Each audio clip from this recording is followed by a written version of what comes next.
രണ്ടാമത് അദ്ദേഹം പറഞ്ഞ പ്രകാരം ഇത് കയ്യേറ്റം മാത്രമല്ല, കാരണം കാടിനകത്തുള്ള യൂക്കാലി തോട്ടം, തേക്ക് തോട്ടം, അതുപോലെയുള്ള കളസസ്യങ്ങൾ ഇത് മാനേജ്മെന്റും വനം വകുപ്പിന്റെ ഉത്തരവാദിത്തമാണ്. അതും വനം വകുപ്പ് ഇത്രയും കാലമായിട്ട് അതിലൊരു മാറ്റം വരുത്തിയിട്ടില്ല. ഇപ്പോഴും മാനേജ്മെന്റ് പ്ലാനിനകത്ത് ഈ പറഞ്ഞ തേക്ക് തോട്ടങ്ങൾ വീണ്ടും വെച്ച് പിടിപ്പിക്കുന്ന രീതിക്ക് പരിപാടികളുണ്ട്. അപ്പൊ അങ്ങനെ വരുമ്പോൾ സ്വാഭാവികമായിട്ടും കാട്ടിനകത്ത് വന്യമൃഗങ്ങൾ നിൽക്കാനുള്ള ഒരു ബുദ്ധിമുട്ടുണ്ട്. അതൊരു പ്രധാനപ്പെട്ട കാരണം തന്നെയാണ്.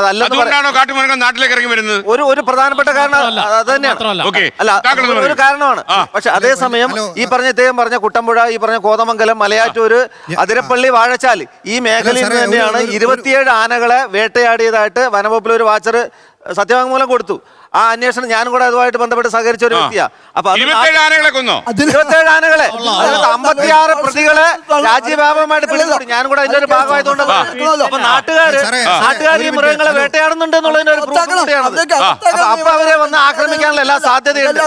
മൃഗങ്ങൾ ഒരിക്കലും ജോഷേട്ടൻ പറഞ്ഞ പോലെ നിലവിലുള്ള മൃഗങ്ങളെ വേർതിരിച്ച് നിർത്താൻ പറ്റില്ല. മനുഷ്യന്റെ സമീപനം പോലെയാണ് മൃഗങ്ങളുടെ സമീപനം. 75 ലക്ഷം രൂപ മുടക്കി സർക്കാർ ഇപ്പോൾ ഹാങ്ങിങ് ഫെൻസ്, ഡബിൾ ലൈൻ ഹാങ്ങിങ് ഫെൻസിങ് സ്റ്റാർട്ട് ചെയ്തു. ഏകദേശം ഒരു 6 കിലോമീറ്ററോളം പൂർത്തിയായുള്ളൂ. സകലതും ആന നശിപ്പിച്ചു. ഇതിന്റെ കാരണം എന്താ? ഈ ഡബിൾ ലൈൻ ഹാങ്ങിങ് ഫെൻസിങ്ങിന്റെ 30 മീറ്റർ അപ്പുറത്തുള്ള ചെറിയ ചെറിയ മരങ്ങൾ, ആന തള്ളിയിട്ട് ഫെൻസിങ് പൊട്ടിക്കാതിരിക്കാൻ പാകത്തിലുള്ള മരങ്ങൾ വെട്ടിമാറ്റണമെന്ന് ആദ്യമേ ആവശ്യപ്പെട്ടതാണ്. ഈ മരങ്ങൾ വെട്ടിമാറ്റാതെ ഈ 3,75,00,000 രൂപയുടെ ഫെൻസിങ് സ്റ്റാർട്ട് ചെയ്തേക്കാണ്. ഏകദേശം 6 കിലോമീറ്റർ ആയതോടുകൂടി ഈ സംഭവം മുഴുവൻ നശിച്ചു. ഈ 24-ന്റെ തന്നെ പൊതുജനം കരുതിയല്ല എന്ന് പറഞ്ഞ പരിപാടിക്ക് ഞാൻ ഈ കഴിഞ്ഞ ദിവസം അവരെ ഷൂട്ട് ചെയ്യാൻ വന്നിട്ട് അവരെ വിളിച്ച് കാണിച്ചു കൊടുത്തിട്ടുണ്ട്. അതുപോലെ തന്നെ ഈ ആന ഇറങ്ങി വന്നിട്ട് നെല്ലെല്ലാം വിളഞ്ഞ് കൊയ്യാറായി നിൽക്കുന്ന ഭാഗം ഒരു അമ്മയുടെ കരച്ചിൽ ആ പൊതുജനം കരുതിയല്ല എന്ന് പറയുന്ന പരിപാടി കണ്ടാലേ. കാരണം ബാക്കി അവരുടെ താഴത്തേക്കുള്ള പാടത്തെല്ലാം മിഷൻ വന്ന് നെല്ല് കൊയ്ത് അവരുടെ മക്കൾക്ക് കഴിക്കാനുള്ള നെല്ല് കൊയ്ത് എടുത്തുകൊണ്ടിരിക്കുമ്പോൾ ഈ അമ്മ അവിടെ നിന്ന് കരയുക. ഒരു പിടി നെല്ല് അവർക്ക് എടുക്കാനില്ല.